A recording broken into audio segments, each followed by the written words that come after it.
हूं।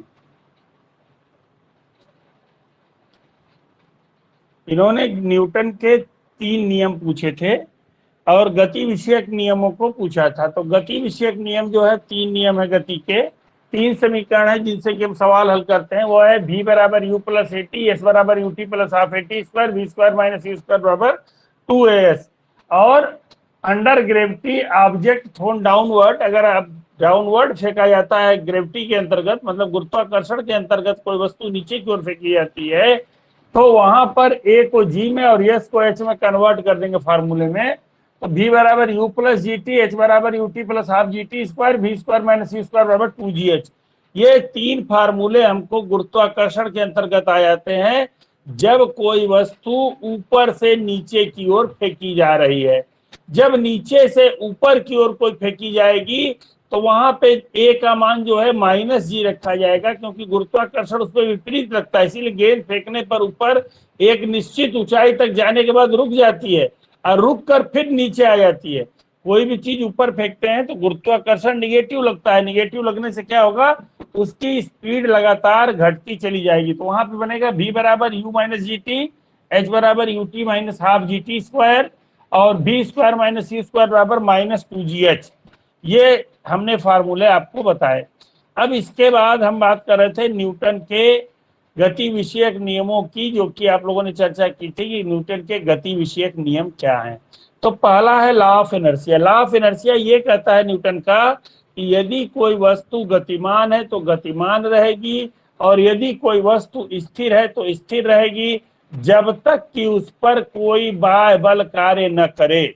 तो बाह्य बल कार्य क्या करेगा, बाहरी बल। अब जैसे मान लीजिए हम साइकिल चला रहे हैं तो लगातार हमको चलाते रहना चाहिए न्यूटन के नियम के अनुसार, लेकिन वह क्या है, कुछ दूर चलने के बाद पैडल मारना छोड़ देने पर वह रुक जाती है। उसके पीछे क्या है, साइकिल के टायर और सड़क के बीच लगने वाला फ्रिक्शनल फोर्स, फिर उसके बाद बेरिंग और रिंग के बीच लगने वाला फ्रिक्शनल फोर्स, ब्रेक्स का इस्तेमाल करना, ये सब क्या है, रिटार्डेशन उत्पन्न करते हैं और ये साइकिल की गति को कम कर देते हैं और साइकिल रुक जाती है। लेकिन यही तुमने सुना होगा कि कल्पना चावला 5000 किलोमीटर क्या कहते हैं अंतरिक्ष में दौड़ी। क्यों दौड़ पाई, क्योंकि वहां पे गुरुत्वाकर्षण फोर्स नहीं था, कोई भी बल वहां पे कार्य नहीं कर रहा था। वहां हमारा भार शून्य हो जाता है अंतरिक्ष में। तो उस अवस्था में हम क्या कर सकते हैं, यहाँ पे न्यूटन का गति विषयक प्रथम नियम लॉ ऑफ इनर्शिया लागू हुआ। वो जिस स्पीड से चलना प्रारंभ की उसी स्पीड से लगातार भागती रह गई और उन्होंने कई हजार किलोमीटर की दौड़ पूरी कर ली। दूसरी चीज ये भी जान जाइए कि जैसे पृथ्वी वगैरह जो है, पृथ्वी है, चंद्रमा है, ये एक निश्चित समय अंतराल में अपना आवर्तकाल पूरा करते हैं, एक चक्कर पूरा करते हैं। पृथ्वी सूर्य के चारों ओर चक्कर 365 सही 1/4 दिन में लगाती है, यानी कि 365 दिन और 6 घंटे में लगाती है। वही 6-6 घंटे हम लोग छोड़ते जाते हैं, तो चौथे साल लीप ईयर के रूप में एक दिन बढ़ा देते हैं, तो लीप ईयर में 366 दिन हो जाते हैं। क्योंकि 6 चौक के 24 घंटा हो जाता है, तो एक दिन हम क्या करते हैं, जोड़ देते हैं और कैलेंडर को सही कर लेते हैं। तो ये सिचुएशंस हमने आपको बताई थी कि ऐसा होता है। ये लॉ ऑफ इनर्शिया का उदाहरण है। पेड़ पे फल लगा हुआ है, वह क्या करेगा, वो विरामावस्था को बनाए रखना चाहेगा। वो एकदम शांतिपूर्वक पड़ा है, हमने डंडी हिला दी, डंडी गतिमान अवस्था में हो गई, फल विराम में रहना चाहेगा, गति अवस्था में डंडी हो गई, इसलिए डंडी से फल क्या होगा, टूट के नीचे गिर जाएगा। दूसरा, अगर ये एग्जाम्पल नहीं समझ में आया है तो एक एग्जाम्पल और समझिए। हम बस पे यात्रा करना चाह रहे हैं, बस खड़ी है, आके बस पे जाके बैठ गए।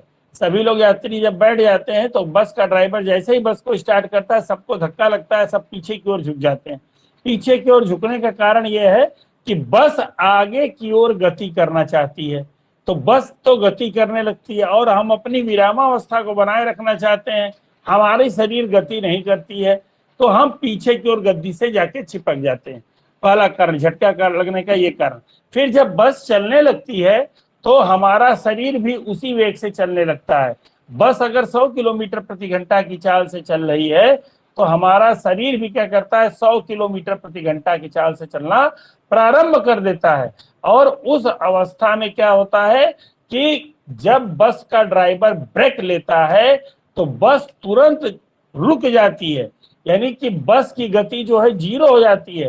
पर हमारा शरीर जो 100 किलोमीटर प्रति घंटा की चाल से दौड़ रहा था, वो उसी चाल को बनाए रखना चाहता है। तो एक बार एक ब्रेक लेने पे क्या होता है, हमारा शरीर फट से आगे आ जाता है। एक बार एक ब्रेक लेता है, सभी लोग आगे की ओर झुक जाते हैं, या मोटरसाइकिल चलाते समय एक बार एक ब्रेक लो तो आगे की ओर झुक जाते हो। तो ये लॉ ऑफ इनर्शिया का उदाहरण है। हमारा शरीर गतिमान था, गाड़ी रुक गई तो क्या होगा, गाड़ी पीछे जाएगी और हमारा शरीर उसी वेग से आगे की ओर बढ़ेगा। आगे की ओर बढ़ेगा तो हम आगे की ओर झुकते हुए प्रतीत होते हैं। ये लॉ ऑफ इनर्शिया का उदाहरण। ग्रहों की गति जो है लॉ ऑफ इनर्शिया के अंतर्गत होती है। पेड़ से फल का टूटना, ये लॉ ऑफ इनर्शिया है। बस में स्टार्ट करते समय रोकते समय धक्के का लगना, ये लॉ ऑफ इनर्शिया है। ट्रेन में भी यही गति होती है। तो लॉ ऑफ इनर्शिया का ये उदाहरण है। तो पहला है कि जड़त्व का नियम या लॉ ऑफ इनर्शिया, ये न्यूटन का गति विषयक पहला नियम है। दूसरा नियम है F बराबर m में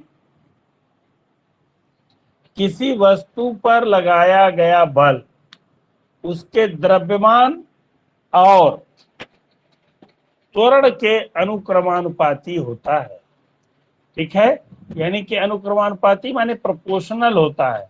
अगर द्रव्यमान बढ़ाएंगे और त्वरण बढ़ाएंगे तो क्या होगा, लगने वाले बल का मान ज्यादा होगा।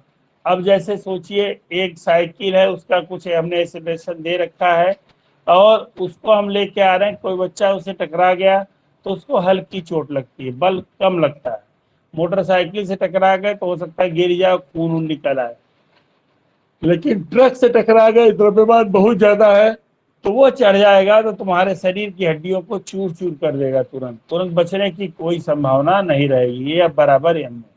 और तीसरा न्यूटन का गति विषयक नियम था कि प्रत्येक क्रिया के विपरीत प्रतिक्रिया होती है, उतनी ही मात्रा में प्रतिक्रिया होती है। जिस वेग से कोई वस्तु आगे फेंकी है, जैसे बंदूक की गोली है, अगर हम छोड़ते हैं तो जितने वेग से वो आगे जाती है उतने ही वेग से क्या करती है, पीछे की ओर बंदूक को धक्का देती है। तीर से जितने वेग से तीर जो है आगे की तरफ फेंका जाता है धनुष से, उतने ही वेग से वो क्या करता है, पीछे की ओर धक्का देता है। ये न्यूटन का गति विषयक तृतीय नियम था कि प्रत्येक क्रिया के विपरीत दिशा में क्या होती है, प्रतिक्रिया होती है। तो हमको आशा है कि आपको न्यूटन के तीनों नियम समझ में आ गए होंगे। धन्यवाद।